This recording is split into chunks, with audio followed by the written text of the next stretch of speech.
ಕಡ್ಲೆಪುರಿ ಮಾರ್ತಿದ್ದವನು ಕೋಟ್ಯಾಧಿಪತಿ ಆಗಿದ್ದು ಹೇಗೆ? ಬಯಲಾಯಿತು ಜ್ಯೋತಿಷಿ ಕಮಲಾಕರ್ ಭಟ್ಟನ ಕಿರಾತಕ ಮುಖ.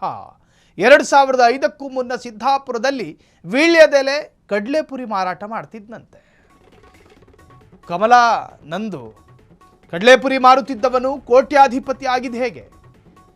ಬಯಲಾಯಿತು ಜ್ಯೋತಿಷಿ ಕಮಲಾಕರ್ ಭಟ್ ಕಿರಾತಕ ಮುಖ.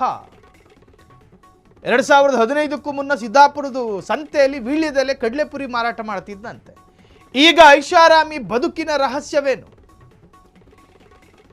ಇದ್ದಕ್ಕಿದ್ದಂತೆ ನಾಪತ್ತೆಯಾದ ಆ ಭಟ್ಟು ಕೇರಳಕ್ಕೆ ಹೋಗಿದ್ದಂತೆ. ಅಲ್ಲಿ ಜ್ಯೋತಿಷ್ಯದ ಜೊತೆ ವಶೀಕರಣ ವಿದ್ಯೆ ಕಲಿತು ಬಂದಿದ್ದ ಹೇಗೆ? ಟಿವಿ ಚಾನೆಲ್, ಸೋಷಿಯಲ್ ಮೀಡಿಯಾ ಮೂಲಕ ಬಣ್ಣ ಬಣ್ಣದ ಮಾತು.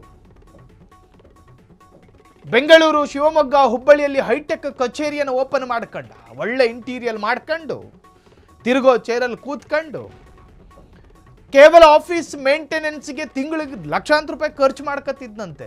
ಸುಚಿತ್ರಾ ತರಹದ ಮಹಿಳೆಯರನ್ನೇ ಬ್ರೋಕರ್ಗಳಾಗಿ ಬಳಕೆ ಮಾಡಿಕೊಳ್ತಿದ್ದ. ವಶೀಕರಣದ ಹೆಸರಿನಲ್ಲಿ ನಡೆಸ್ತಿದ್ದ ಮೋಸದಾಟ ಎಷ್ಟು ಗೊತ್ತಾ? ಈಗ ಪೊಲೀಸರ ಅತಿಥಿಯಾದ ಕಿರಾತಕ ಜ್ಯೋತಿಷಿ ಕಡ್ಲೆಪುರಿ ಮಾರುತ್ತಿದ್ದವನು ಕೋಟ್ಯಾಧಿಪತಿ ಆಗಿದ್ದು ಹೇಗೆ? ಸಿದ್ದಾಪುರದ ಸಂತೆಯಲ್ಲಿ 10 ರೂಪಾಯಿಗೆ 4 ವೀಳ್ಯದೆಲೆ. ಇನ್ನು ಗ್ರಾಹಕರು ಜಾಸ್ತಿ ಮಾತಾಡ್ತಿದ್ರೆ 5 ವೀಳ್ಯದೆಲೆ ಕೊಡ್ತಾ ಇದ್ದಿದ್ದು ಎಲೆ ಮಾರಾಟಗಾರ ಈ ಪರಿ ಬೆಳೆದಿದ್ದೇ ರೋಚಕ. ಪ್ರೈಮರಿ ತನ್ನ ಸುತ್ತಮುತ್ತ ಯಾರಿರಬೇಕು ಅಂತ ಹೇಳಿ ಡಿಸೈಡ್ ಮಾಡ್ಕಂಡ. ದೊಡ್ಡ ದೊಡ್ಡ ರಾಜಕಾರಣಿಗಳ ಸಂಪರ್ಕವನ್ನು ಬೆಳೆಸ್ಕಂಡ. ಕೇರಳದ ಮಹಾನ್ ಖ್ಯಾತ ಜ್ಯೋತಿಷಿಯ ಅಸಿಸ್ಟೆಂಟ್ ಆಗಿದ್ನೋ ಏನು, ಕೇರಳದಲ್ಲಿ ಪ್ರತ್ಯಕ್ಷ ಆಗಿದ್ದಂತೆ ಒಂದಷ್ಟು ದಿನ ಹೋಗಿ.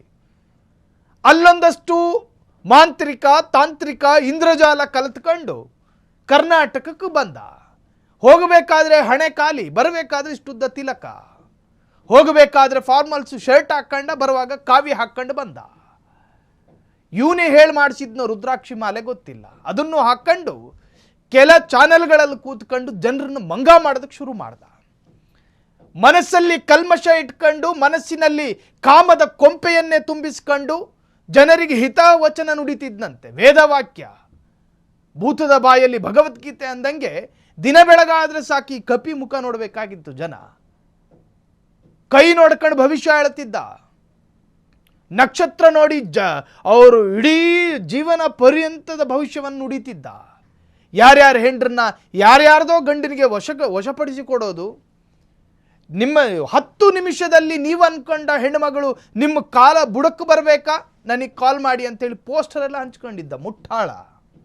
ಈ ಅಷಡ್ಢಾಳನ ಕರ್ಮಕಾಂಡ ಒಂದೆರಡಲ್ಲ. ಈತನ ಅರ್ಧಾಂಗಿನಿ ತರ, ಈತನ ಜೊತೆ ಇದ್ದ ಸುಚಿತ್ರಾ ತರಹದವರನ್ನೇ ಮೈ ತುಂಬಿಕೊಂಡವರನ್ನೇ ಅಸಿಸ್ಟೆಂಟ್ ಆಗಿ ಇಟ್ಕೊಂಡಿದ್ದಂತೆ. ಈತನ ಕಚೇರಿಯ ಮೇಂಟೆನೆನ್ಸಿಗೆ ಲಕ್ಷಾಂತರ ರೂಪಾಯಿ ಖರ್ಚು ಮಾಡ್ತಿದ್ದ. ಜರದ ಬೀಡ ತಿಂದವರ ಥರ ಇತ್ತಲ್ಲ ಈತನ ಬಾಯಿ.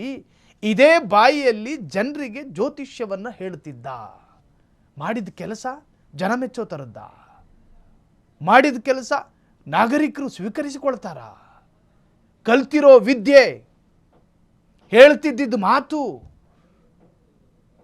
ಯಾವುದೇ ಹಿಂದೂ ಧರ್ಮ ಗ್ರಂಥದ ಅರಿವೇ ಇರಲಿಲ್ಲ ಈ ಮುಟ್ಟಾಳನಿಗೆ. ಬಣ್ಣ ಬಣ್ಣದ ಮಾತು ಕಲ್ತಿದ್ದ. ಇಂದ್ರಜಾಲದಂಥ ಅಯಸ್ಕಾಂತಿಯ ಹಿತವಚನವನ್ನು ನುಡಿತಿದ್ದ. ಇವನು ಹೇಳೋದನ್ನು ಕೇಳಿಸ್ಕೊಂಡವರು ತಕ್ಷಣ ಶರಣಾಗತಿ. ಇಂತಹ ಸ್ವಾಮೀಜಿ ಜಗತ್ತಲ್ಲೇ ಹುಟ್ಟಿಲ್ಲ ಅನ್ಬೇಕು. ಹೇಳೋ ಮತಗಳಲ್ಲಿ, ಹೇಳೋ ಮಾತುಗಳಲ್ಲಿ ವರ್ಣರಂಜಿತವಾದಂತಹ ಕಲ್ಲರ್ಗಳನ್ನು ಲೇಪನ ಮಾಡ್ಕೊಂಡೆ ಮಾತಾಡ್ತಿದ್ದ. ಹೆಣ್ಣು ಮಕ್ಕಳಿಗೆ ಭಾರಿ ಇಷ್ಟವಾಗ್ತಿತ್ತಂತೆ ಈತನ ಮಾತು. ಈತನ ಹೇಳ್ಕೊಂಡವನಲ್ಲ ವೈರಲ್ ಆಗಿರುವಂತಹದ್ದು. ಹೆಣ್ಣು ಅಂದರೆ ನನ್ನ ಪಂಚು ಪ್ರಾಣ ಅಂತಾನವನು. ಕಾಶ್ಮೀರ ಆ್ಯಪಲ್ನ ಕಚ್ಕೊಂಡು ತಿನ್ಕೊಂತೀನಿ ಅಂತ ನಾನು ವೈರಲ್ ಆಗಿರೋ ಆಡಿಯೋದಲ್ಲಿ. ಸೊ ಹೀಗೆ ನಾನಾ ತರಹದ ಅನಾಗರಿಕತೆ ಈತನ ಹವ್ಯಾಸ ಆಗಿತ್ತು. ಬಯಲಾಯಿತು ಜ್ಯೋತಿಷಿ ಕಮಲಾಕರ್ ಭಟ್ ಕಿರಾತಕ ಮುಖ. 2005ಕ್ಕೂ ಮುನ್ನ ಸಿದ್ದಾಪುರದಲ್ಲಿ ವೀಳ್ಯದೆಲೆ ಕಡ್ಲೆಪುರಿ ಮಾರಾಟ ಮಾಡ್ತಿದ್ದಂತೆ. ಈಗ ಐಷಾರಾಮಿ ಬದುಕಿನ ರಹಸ್ಯ ನಿಜಕ್ಕೂ ಜನರನ್ನ ಒಂದು ತರಹದಲ್ಲಿ ಅಚ್ಚರಿಗೆ ಒಳಪಡಿಸಿದೆ. ಇದ್ದಕ್ಕಿದ್ದ ಹಾಗೆ ನಾಪತ್ತೆಯಾಗಿ ಕೇರಳಕ್ಕೆ ಹೋದ. ಅದಾದ ನಂತರ ಒಂದಷ್ಟು ವಿದ್ಯೆ ಕಲ್ತ್ಕೊಂಡು ಕರ್ನಾಟಕಕ್ಕೆ ವಾಪಸ್ ಬಂದು ತನ್ನ ಸಾಮ್ರಾಜ್ಯವನ್ನು ಸೃಷ್ಟಿ ಮಾಡ್ಕೊಂಡ. ತನ್ನ ಸುತ್ತಮುತ್ತ ಇರುವಂತಹ ಅಷ್ಟು ಜನರನ್ನು ಹೈಟೆಕ್ ಆಗಿ ಬೆಳೆಸ್ದ. ಬೆಂಗಳೂರು, ಶಿವಮೊಗ್ಗ, ಹುಬ್ಬಳ್ಳಿಯಲ್ಲಿ ಹೈಟೆಕ್ ಕಚೇರಿ ತೆರೆದ. ಬ್ರಾಂಚುಗಳನ್ನು ಓಪನ್ ಮಾಡ್ಕೊಂಡ. ಕೇವಲ ಆಫೀಸ್ ಮೇಂಟೆನೆನ್ಸ್ಗೆ ತಿಂಗಳಿಗೆ 4 ಲಕ್ಷ ರೂಪಾಯಿ ಖರ್ಚು ಮಾಡ್ತಿದ್ದಂತೆ. ಸುಚಿತ್ರಾ ತರಹದ ಮಹಿಳೆಯರನ್ನೇ ಬ್ರೋಕರ್ಗಳಾಗಿ ಬಳಕೆ ಮಾಡಿಕೊಳ್ತಾ ಇದ್ದ. ವಶೀಕರಣದ ಹೆಸರಿನಲ್ಲಿ ನಡೆಸ್ತಿದ್ದ ಮೋಸದಾಟ. ಒಟ್ಟಾರೆ ಕದ್ದು ಕಾಡೋ ಕಾಮನೆಗಳಿಗೆ ಕಂಟ್ರೋಲ್ ಇಲ್ಲದೆ ಒಂದು ತರಹದಲ್ಲಿ ಅಸಹ್ಯವಾಗಿ ಜನರೆಡೆಯಲ್ಲಿ ಈಗ ಪರಪ್ಪನ ಅಗ್ರಹಾರದಲ್ಲಿ ಕಂಬಿ ಎಣಿಸುವಂತಾಗಿದೆ. ಕ್ಷಣ ಕ್ಷಣದ ಸುದ್ದಿಗಳಿಗಾಗಿ ಫ್ರೀಡಂ ಟಿವಿ ಸಬ್ಸ್ಕ್ರೈಬ್ ಮಾಡಿ, ಲೈಕ್ ಮಾಡಿ ಹಾಗೂ ಫಾಲೋ ಮಾಡಿ. ಹೊಸ ಸುದ್ದಿಗಳ ನೋಟಿಫಿಕೇಶನ್ಗಾಗಿ ಬೆಲ್ ಐಕಾನ್ ಮೇಲೆ ಕ್ಲಿಕ್ ಮಾಡಿ.